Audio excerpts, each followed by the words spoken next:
Boa tarde, pessoal. Aqui é Mário do grupo 9 de Sinais e Sistemas Lineares. Estou aqui para explicar a resolução de três questões do livro LATE, Sinais e Sistemas Lineares. Essas questões sendo 3.45, 3.48 e 3.413. E eu vou explicar a resolução dessas questões, certo?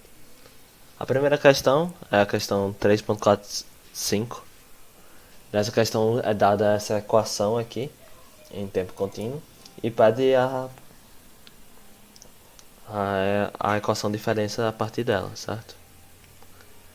Então, para fazer isso, precisamos transformar essa equação colocá-la em função de n, uma variável independente, e colocar isso em tempo discreto, certo? Para fazer isso, usamos a definição de derivada, usando limite, certo? E a partir disso podemos substituir os y e t pela desejada variável de saída y de n, certo? Aí fica desse jeito pelo processo. Isso é o valor da derivada y de t. Para conseguir a derivada de segunda ordem, precisamos pegar esse valor e derivá-lo de novo, usando o mesmo processo, certo? Processo não, o processo de derivada. Então aqui temos aí uma equivalente da equação de segunda ordem, derivada de y de t. Simplificando isso, temos essa expressão, y de n menos 2y n menos 1 mais y n menos 2 dividido por t quadrado. Agora aqui nós temos o valor de y de t derivado de segunda ordem e da primeira ordem. Podemos substituir esses valores na equação original, tendo essa equação aqui.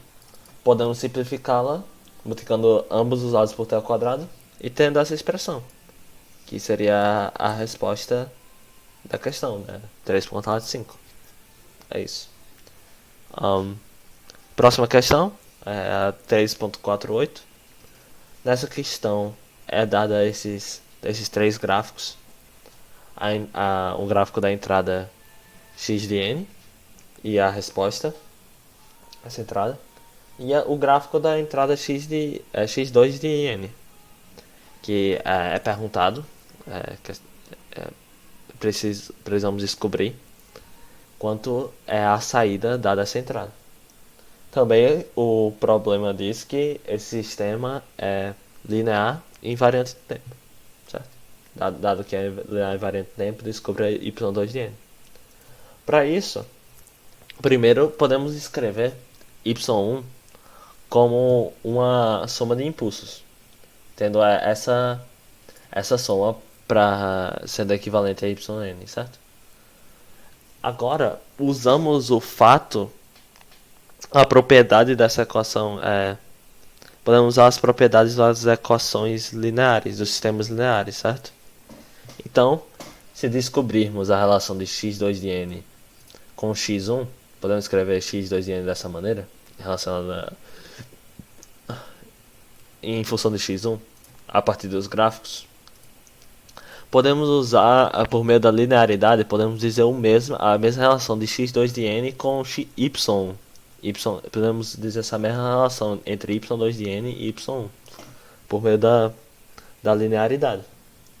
Já que a gente sabe que é y1, a gente pode aplicar esses deslocamentos e descobrir quanto é y1 de 1 n menos 1 e 2 y1 n menos 2. A subtração entre esses dois. Então esse é o gráfico de y1 n menos 1 e esse é o gráfico de y2, quer dizer, y2 vezes y1 n menos 2. Desculpe. E aí temos a resposta, y2, que seria esse gráfico, que é a resposta da questão 3.48. Próxima questão é dado um sistema que multiplica a entrada por uma função rampa, r de n, certo?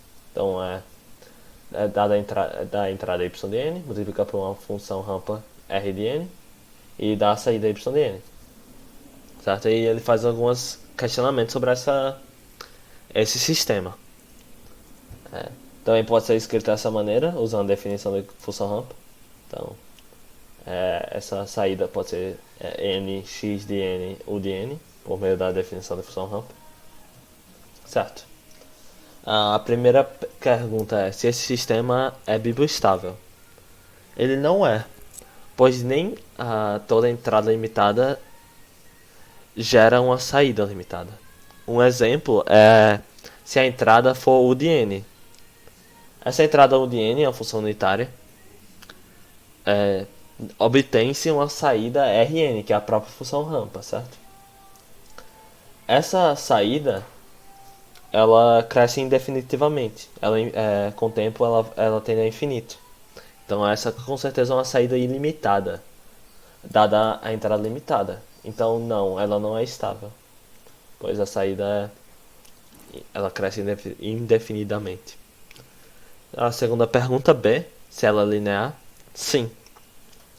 Pois se usarmos o método de descobrir linearidade, então, primeiro, dando uma função, dada uma entrada x1 de n vezes gama, temos a saída y1 de n, e uma outra entrada x2 de n beta, temos esse y2 de n, certo? Então, se somarmos essas duas saídas, temos isso. E se colocarmos essa expressão, podemos mexer nela e colocarmos dessa maneira. Agora percebemos que se somarmos a ambas as entradas, ainda obtemos a mesma saída, que seria a soma das saídas. Então, se colocar isso provando a linearidade do sistema, certo? Ok. Terceiro, a terceira pergunta. Se ele possui memória ou não. Ele é um sistema sem memória? Sim, ele não possui memória. Pois a qualquer instante, a qualquer saída em qualquer instante depende do valor da entrada no mesmo instante. Então, realmente não depende de valores passados. Então, para todo valor de saída presente, depende do mesmo valor da entrada nesse mesmo presente. Dentro desse sistema. E a pergunta D. Se ele é causal? Sim. Já que ele apenas depende de valores presentes, como foi dito na pergunta anterior. Se ele apenas depende de valores presentes, ele não depende de valores futuros. Então, para ser causal, apenas pode depender de valores presentes e passados. Já que apenas depende de valores presentes, não há como ela não ser causal. Ela deve ser causal, pois não depende de valores futuros. E a última pergunta, se ela varia ou não no tempo. Não, ela não é invariante no tempo. A gente pode provar isso por um exemplo. Vamos dizer que x1, da dada entrada x1 é a função impulso de n. Isso daria uma saída n, impulso de n e u de n, que seria igual a zero. Certo? E bora dizer outra entrada, x2, que seria impulso de n menos 1. A saída dessa entrada seria n, impulso de n menos 1, 1 de n. Dá pra perceber que apesar de a entrada ter sido deslocada por 1, a saída não foi deslocada identicamente por 1 em relação a y1. Dá pra ver que y2 não é y1 deslocado 1 no tempo, mas x2 é x1 deslocado 1 no tempo. Então dá pra ver que o deslocamento na entrada não é o mesmo deslocamento na saída. Então dá pra ver que ele é variante no tempo, ele não é invariante. Então é isso aí. Deixem o like. Essas foram as soluções. Tchau.